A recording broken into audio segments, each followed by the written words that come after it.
Ego turi igihe cy'isaha zine zuzuye neza aho tugiye mu gisagara cya Bujumbura kugira ngo tubereke ukuntu ibintu byifashe uno munsi aho tugiye kwakira umwaka mushasha w'2023.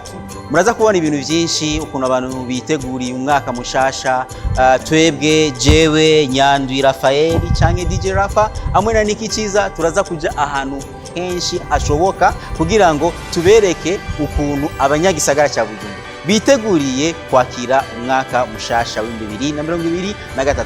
Tugende rero mbone ukuntu bizoba vyifashe.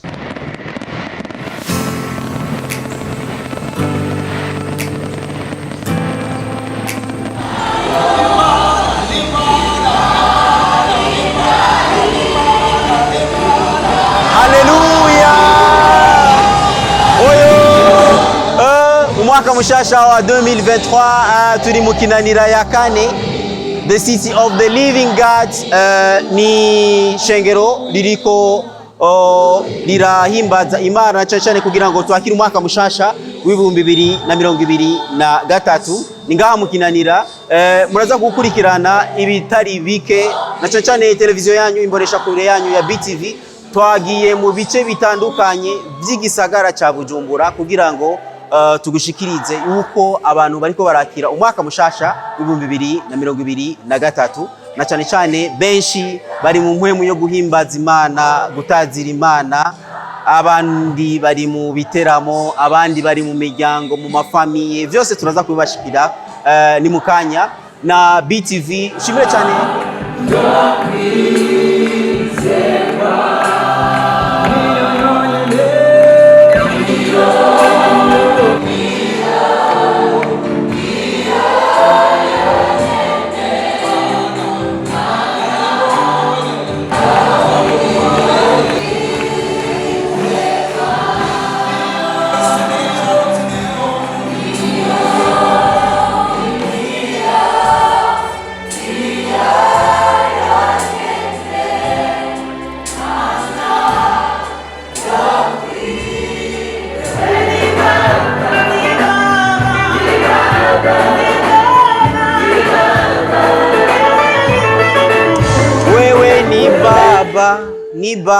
Ni baba. Okay, turacabandanya tubaronderera ibibanza bitandukanye na Best Entertainment Television, aho mu bice bitandukanye by'igisagara cya Bujumbura abantu bariko baritegurira umwaka mushasha w'2023. Aracyasigaye minota mikeyi gusa kugira ngo tushike igihe cy'isaha zitandatu aho tuzoba twakiriye umwaka mushasha w'2023.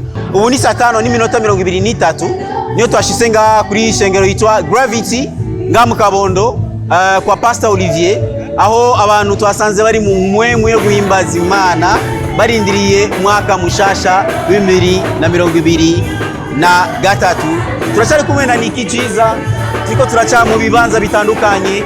Twari mu kinanira, ubu turi mu Kabondo, ukanya tugira tuvenga tugende ahandi hose mu gisagara cya Bujumbura. Yesu nushimwe, haleluya.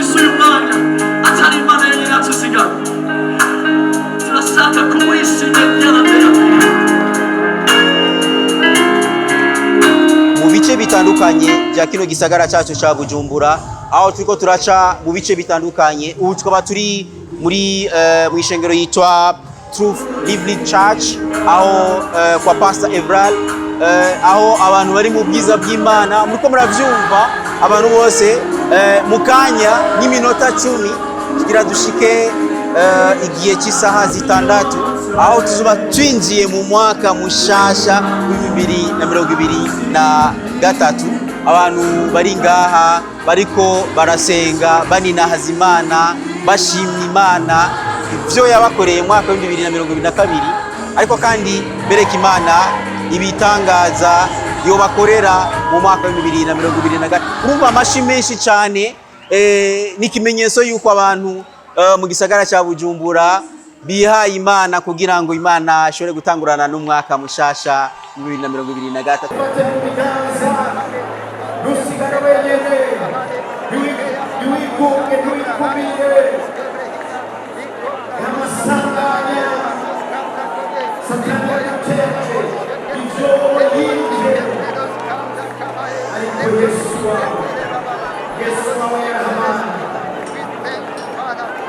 Agacirire amasengesho birerekana neza yuko tumaze gushikira umwaka mushasha w'ibihumbi 2023. Ni saha zitandatu z'ijoro itariki imwe ukwezi kwa mbere umwaka wa 2023. Turi ngaha kuri Shemeza Worship Temple. Abantu bose bari muri muhango w'amasengesho bariko barasenga bashima Imana kubona yabashikanye umwaka wa 2023. Nivyo gushima cyane. Wumva neza yuko abantu bose baryohewe bari mu munezero ntangere. Natwe BTV nkuko twabitanguye tuguma tubashikiriza uko ibintu biriko biragenda hirya no hino mu bice bitandukanye, cyane cyane kugira ngo abantu bashobore kuryoherwa bahimbagwa muri uno mwaka mushasha 2023. Abantu bararyohewe, abantu barahimbawe, abantu bariko barasenga. Rero BTV DJ Rafa amwe na Niki Ciza turiko turabashikiriza amasengesho, ambiance itandukanye, yaba mu masengero yaba mu makartier, ukuntu abantu bariko bararyoherwa no kwakira umwaka mushasha w'2023. Tubabwire gute none? Tubabwire tuti bonane bonane.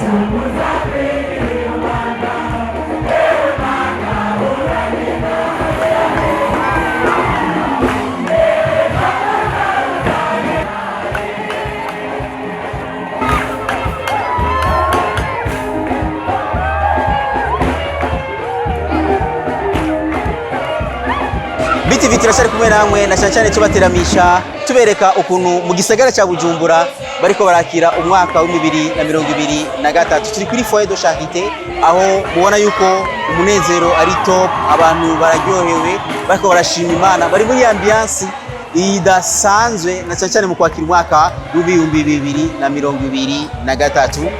Murabona neza yuko ibintu bimeze neza cyane. Turashari kumwe na DJ Rafa hamwe na Niki Ciza tugenda mu bibanza bitandukanye kugira ngo tubereke ukuntu abarundi abanyagisagara cya Bujumbura bariko barakira umwaka mushasha w'2023. Bonane.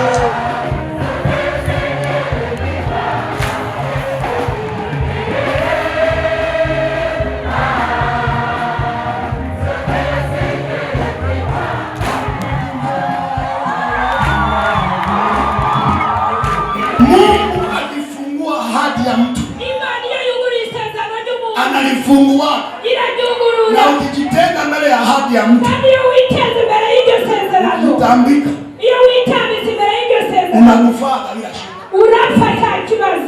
Turabandanya tubashikiriza uko ibintu biriko biragenda mu bice bitandukanye vy'igisagara cya Bujumbura. Tugeze kuri eglise yitwa Israel Church Burundi. Urabona neza yuko abanyeshengero bose bafise amabuji amezuku. Ni kimenyetso cyerekana neza yuko umuco urase mu mwaka wa 2023. Bariko barasenga, bariko baranezerwa na cyane baha kaze mu mwaka wa 2023. Ni igikorwa kidasanzwe kiriko kirakorwa hirya no hino, yaba mu masengero, yaba protestant yaba amasengero y'abakatolika bose bariko baranezerwa mu kwakira umwaka wa 2023. Nkuko nabibabwiye rero turashaka kumwe na Niki ni DJ Rafa ngaha kuri Eglise Israel Church, aho naho nyene bariko barakira umwaka wa 2023. Uku niko bimeze rero ngaha kuri Israel Church.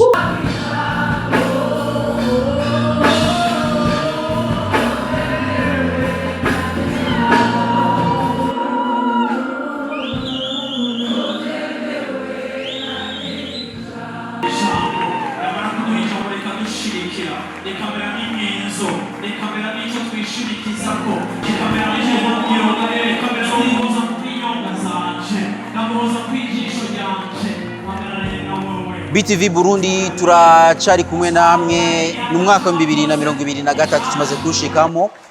Ubu tugeze kuri Eglise Life Center mu Nyakabiga, aho naho nyine bariko barahimbaza batazira Imana bakira umwaka wa 2023 mu munezero ntangere, mu byishimo ntangere, ariko kandi mu mwemo yo guhimbaza Imana nkuko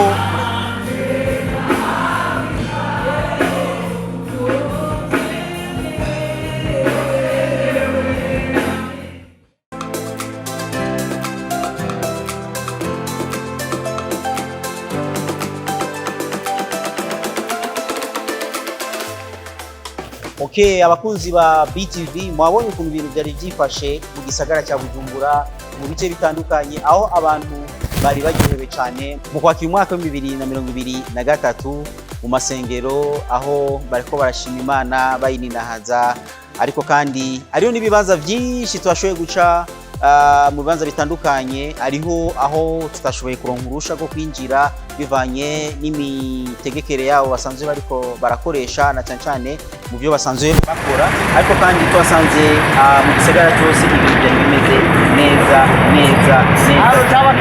Tukaba tubashimiye mwese mwashoboye kubana natwe, ndamushimire cyane Niki Ciza twashoboye kubana nawe tuzunguruka hirya no hino. Nitwa DJ Rafa, Imana ibafashe, ariko BTV iri kumwe namwe, tukaba tubifuriza umwaka mwiza wa 2023 uzobabera umwaka w'amahoro, umutekano hamwe n'imigisha.